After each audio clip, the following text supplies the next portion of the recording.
ಸಮಾಜ ನಮ್ಮ ಸಮಾಜ ಇವಾಗ ಹೇಗಾಗಿದೆ ಅಂತಂದರೆ ಮಕ್ಕಳಿಗೆ ಪಾಠ ಹೇಳ್ಕೊಡುವಂಥ ಟೀಚರು ಈ ಥರನೂ ಮಾತಾಡಿದ್ದಾರೆ ಅಂತಂದರೆ ನಿಜವಾಗ್ಲೂ ದೇಶ ಎಷ್ಟು ಹದಗೆಟ್ಟೋಗಿದೆ ಅಂತ ನಿಜವಾಗ್ಲೂ ಹೇಳೋಕ್ಕೆ ಆಗ್ತಾಯಿಲ್ಲ ನನಗೆ. ಯಾಕೆ ಈ ಮಾತನ್ನ ಹೇಳ್ತಾ ಇದ್ದೀನಿ ಅಂತ ಯೋಚನೆ ಮಾಡ್ತಾಯಿದ್ದೀರಾ? ವೀಡಿಯೋ ಹಾಕ್ತೀನಿ, ಅವ್ರು ಏನು ಹೇಳಿದ್ದಾರೆ ಅದನ್ನು ಕರೆಕ್ಟಾಗಿ ತಿಳ್ಕೊಳ್ಳಿ. ಇಂಥದ್ದೊಂದು ವಿಡಿಯೋ ಮಾಡ್ತೀನಿ ಅಂತ ನಾನು ಯಾವತ್ತೂ ಅಂದ್ಕೊಂಡಿರಲಿಲ್ಲ. ಗೊತ್ತಿಲ್ಲ ಏನ್ ಆಗ್ತಾ ಇದೆ ದೇಶದಲ್ಲಿ. ಈ ಅರಾಜಕತೆ, ಎಷ್ಟು ಕೆಟ್ಟವರಲ್ವಾ ನಾವು ಮೇಷ್ಟ್ರುಗಳು ಅನ್ಸುತ್ತೆ. ತಪ್ಪು ಹೇಳ್ಕೊಡ್ತೀವಿ ಪಾಠನ ಸ್ಕೂಲಲ್ಲಿ. ಪ್ರಜಾಪ್ರಭುತ್ವ, ಕ್ವಶನ್ ಮಾಡ್ಬೋದು, ನಮ್ಗೆ ಬೇಕಾಗಿರೋ ಹಕ್ಕುಗಳನ್ನ ಪಡ್ಕೋಬಹುದು ಅಂತ. ನಿಜವಾಗ್ಲೂ ದೇಶ ಹಂಗ್ ನಡೀತಿದ್ಯಾ? ಖಂಡಿತ ಇಲ್ಲ. ಯಕಶ್ಚಿತ್ ಒಂದು ಪದವಿ, ಒಂದು ಪೋಸ್ಟಿಗೋಸ್ಕರ ಒಂದು 10 ಮಕ್ಕಳನ್ನ ಕೊಂದು ಅವ್ರ ರಕ್ತದ ಮೇಲೆ ಸಾಮ್ರಾಜ್ಯ ಕಟ್ಟುವಷ್ಟು ಸ್ಟೇಟ್ ಅಲ್ಲಿ ಇದ್ದಾರ ನಮ್ಮ ಮಂತ್ರಿಗಳು ಅಂತ ಹೇಳಿ. ತಪ್ಪು ನಮ್ದೆ. ಚೆನ್ನಾಗಿ ಓದ್ಬಿಡು, ಡಾಕ್ಟರ್ ಆಗ್ಬಿಡು, ಇಂಜಿನಿಯರ್ ಆಗ್ಬಿಡು ಅಂತ ಇಲ್ದಿರೋ ಆಸೆಗಳನ್ನ ಹುಟ್ಟಿಸಿರ್ತೀವಿ ಮಕ್ಕಳು ತಲೆ ಒಳಗೆ. ನೀವು ನಂಬ್ತಿರೋ ಬಿಡ್ತಿರೋ, ವರ್ಷ ಪೂರ್ತಿ ನಾವು ನೋಡ್ತೀವಿ ನಮ್ಮ ಮಕ್ಕಳಿಗೆ.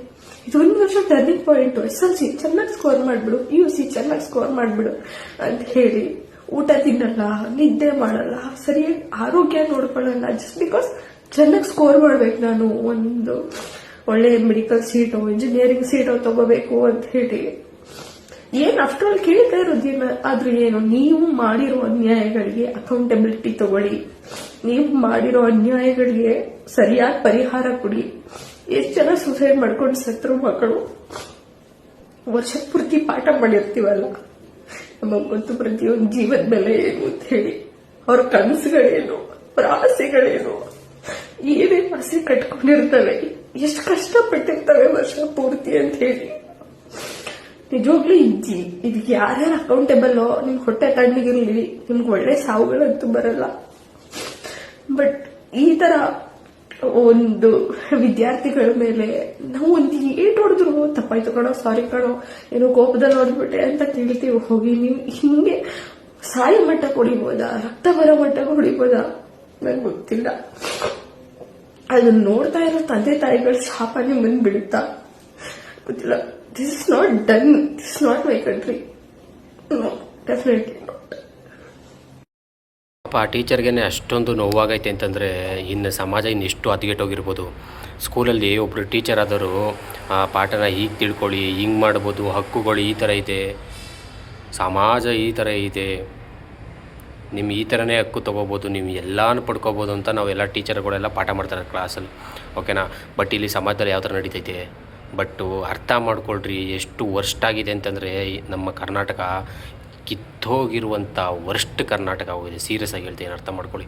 ಇನ್ಮೇಲಾದ್ರೂ ಎತ್ತೆಚ್ಕೊಳ್ರು ಬೇವರ್ಸಿ ನನ್ನ ಮಕ್ಕಳ, ಅರ್ಥ ಮಾಡ್ಕೊಳ್ರಿ ಯಾಕೆ ಹೇಳ್ತಾ ಇದ್ದೀವಿ ಅಂತ. ಇನ್ಮೇಲಾದ್ರು ಎತ್ತೆಚ್ಕೊಳ್ರಿ. ಇಲ್ಲ ಅಂತಂದರೆ ಸರ್ಕಾರ ಇರಲಿ, ಕರ್ನಾಟಕನೇ ಮಾರ್ಬಿಟ್ಟು ನಿಮ್ಮನ್ನು ಯಾವನ್ಗಾರು ತಲೆ ಹಿಡಿದ್ಬಿಟ್ಟು ಗುಲಾಮ್ಗಿರಿ ಕೆಲಸ ಮಾಡಿಬಿಡ್ತಾರೆ. ಸೀರಿಯಸ್ ಆಗಿ ಇದನ್ನು ಅರ್ಥ ಮಾಡ್ಕೊಳ್ರಿ. ನಾಳೊಂದಿನ ಮುಂದೊಂದಿನ ನಮ್ಮನೆ ಹೆಣ್ಮಕ್ಳನ್ನೇ ಕರ್ಕೊಂಡೋಗಿ ಸೂಳೆಗಿರಿ ಕೆಲಸ ಮಾಡಿಸ್ಕೊಂಡು ಇಡೀ ದೇಶನ ಸಾಲ ತೀರಿಸ್ಬೋದು, ಹೇಳೋಕ್ಕಾಗಲ್ಲ. ಇದನ್ನು ಕರೆಕ್ಟಾಗಿ ದಯವಿಟ್ಟು ಅರ್ಥ ಮಾಡಿಕೊಂಡು ಎಲ್ಲ ಎತ್ತೆಚ್ಕೊಂಡು ಮುಂದೇನಾದ್ರೂ ಈ ಸರ್ಕಾರನ ಬದಲಾವಣೆ ಮಾಡೋ ಥರನಾರು ಹಠ ತೊಟ್ಟು ನಿಂತ್ಕೊಳ್ಳಿ. ಆವಾಗಾದರೆ ಅಷ್ಟೇ ನಾವೆಲ್ಲ ನೆಮ್ಮದಿಯಾಗಿ ಜೀವನ ಮಾಡೋಕ್ಕಾಗುತ್ತೆ ಈ ಕರ್ನಾಟಕದಲ್ಲಿ. ಇಲ್ಲ ಅಂತಂದರೆ ಯಾವೊಂದೋ ಕೈ ಕೆಳಗಡೆ, ಯಾವೊಂದೋ ಗುಲಾಮ್ಗಿರಿ ಕೆಳಗಡೆ ನಾವುಗಳೆಲ್ಲ ಜೀವನ ಮಾಡಬೇಕಾಗತ್ತೆ. ದಯವಿಟ್ಟು ಇದನ್ನು ಅರ್ಥ ಮಾಡ್ಕೊಳ್ಳಿ.